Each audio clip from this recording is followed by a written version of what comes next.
Hello dear students, education with Poonam ma'am channel में आपका स्वागत है।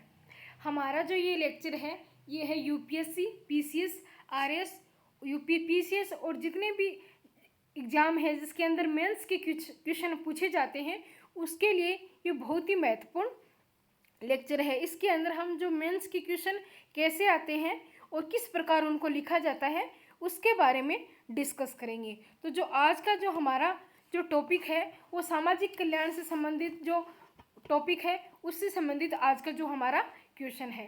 तो ये बहुत ही महत्वपूर्ण क्वेश्चन है, एग्जाम के अंदर आने की संभावना है और जो सामाजिक और समाज कल्याण से जो क्षेत्र है उससे एक या दो क्वेश्चन एग्जाम में ज़रूर पूछा जाता है।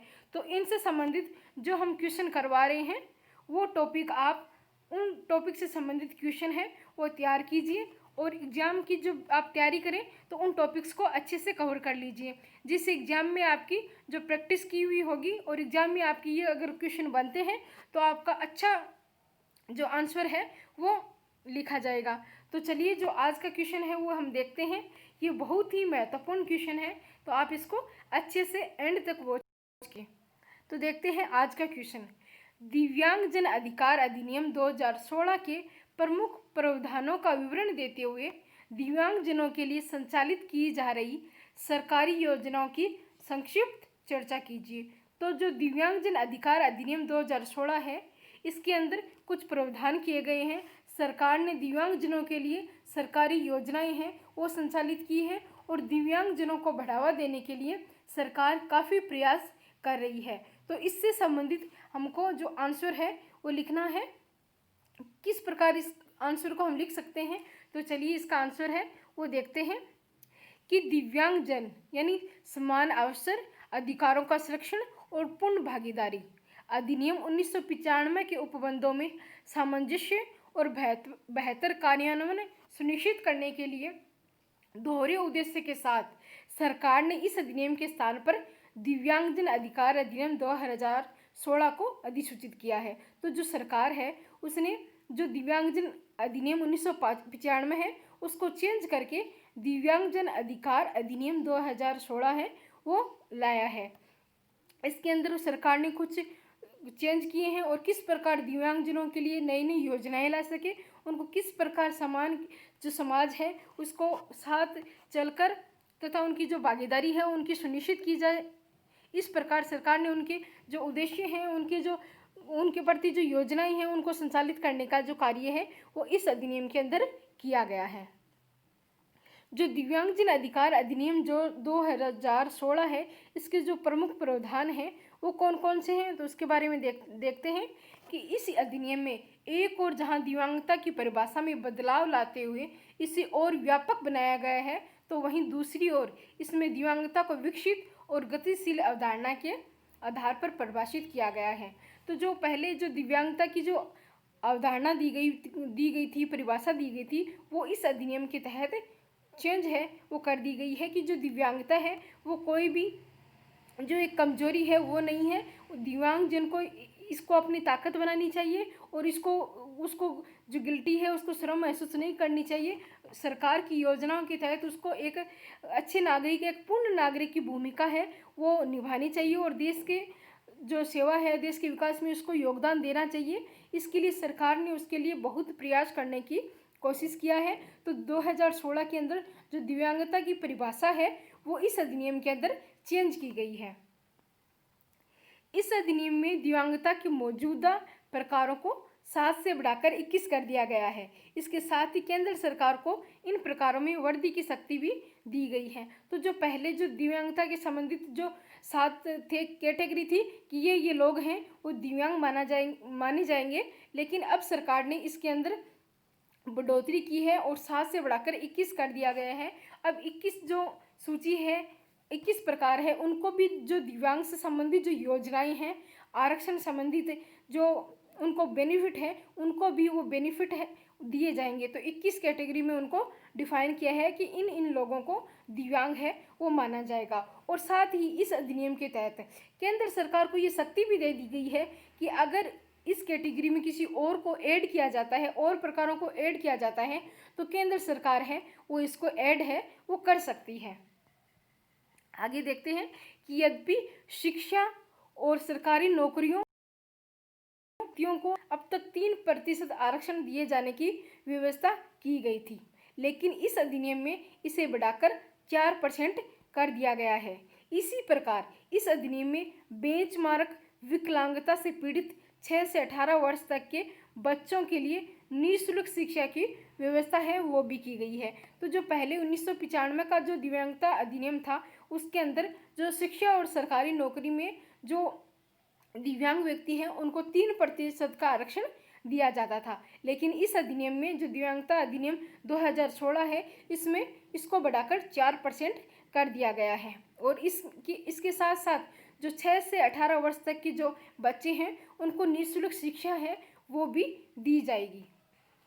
आगे देखते हैं कि गौरतलब है कि इस अधिनियम में बेंचमार्क विकलांगता यानी न्यूनतम 40% विकलांगता के शिकार लोगों को शिक्षा और रोजगार में आरक्षण का लाभ देने का भी प्रावधान किया गया है।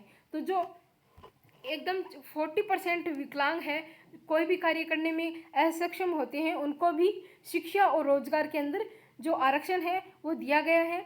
40% विकलांगता मेडिकल सर्टिफाइड होनी चाहिए। और इस जो बेंचमार्क विकलांगता का लगा होता है, बेंचमार्क कहा जाता है उनको कि ये 40% दिव्यांग हैं, विकलांग हैं, उनको शिक्षा और रोजगार में आरक्षण का लाभ है वो दिया जाएगा। इस अधिनियम के तहत ये प्रावधान भी किया गया है।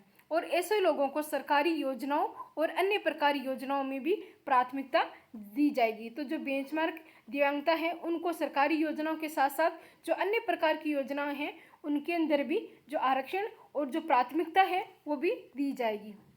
दरअसल इस अधिनियम के माध्यम से दिव्यांगजनों को वित्तीय सहायता प्रदान करने के लिए राष्ट्रीय और राज्य निधि का निर्माण किया जाएगा।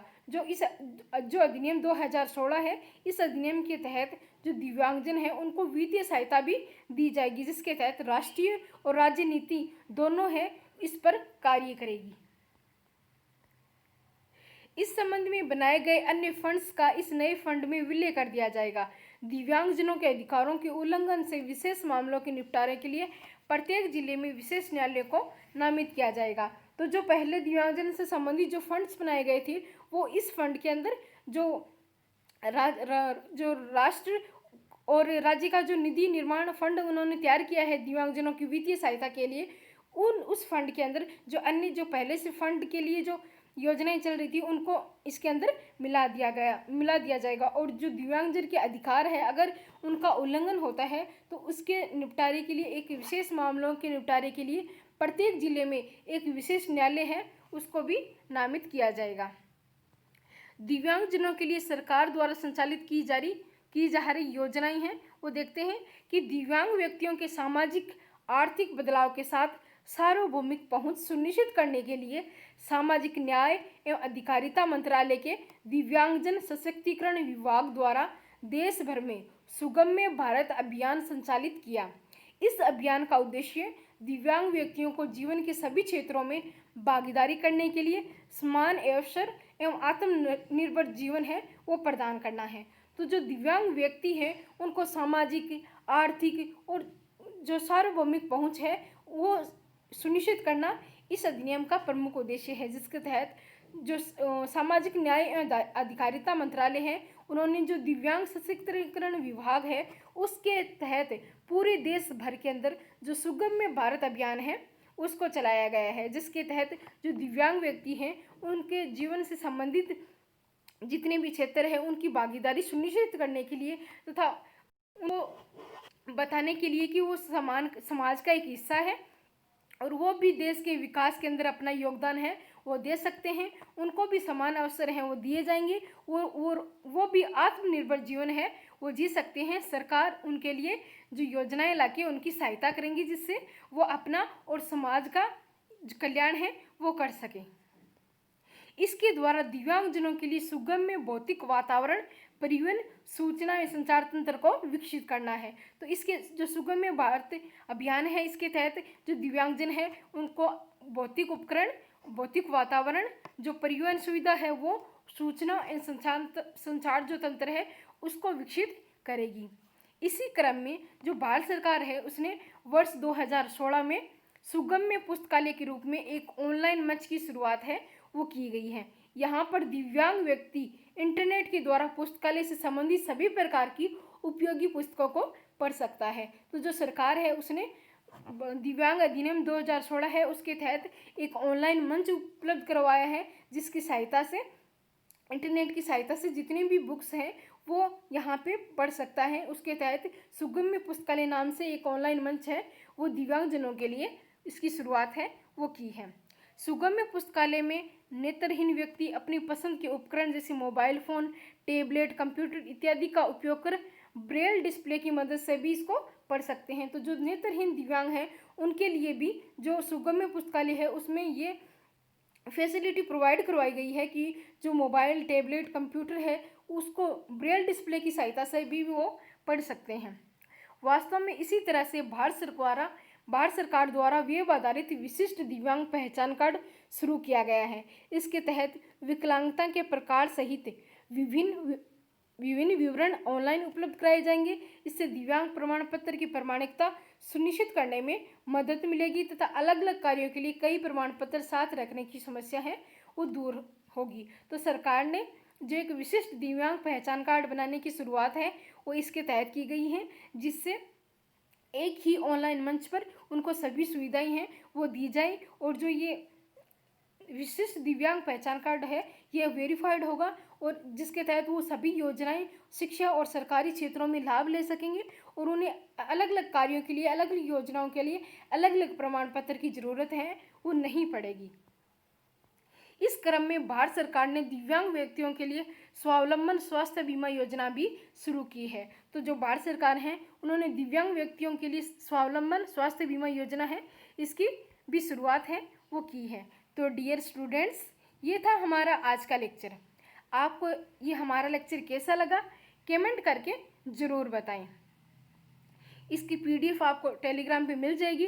टेलीग्राम का जो लिंक है वो डिस्क्रिप्शन में दिया गया है। मैं अनअकैडमी पे भी एजुकेटर हूँ, तो आप मुझे अनअकैडमी पे भी फॉलो कीजिए। आप हमारे channel education with Poonam ma'am को सब्सक्राइब कीजिए, शेयर कीजिए, लाइक कीजिए। तो आज के लिए इतना ही। Thank you.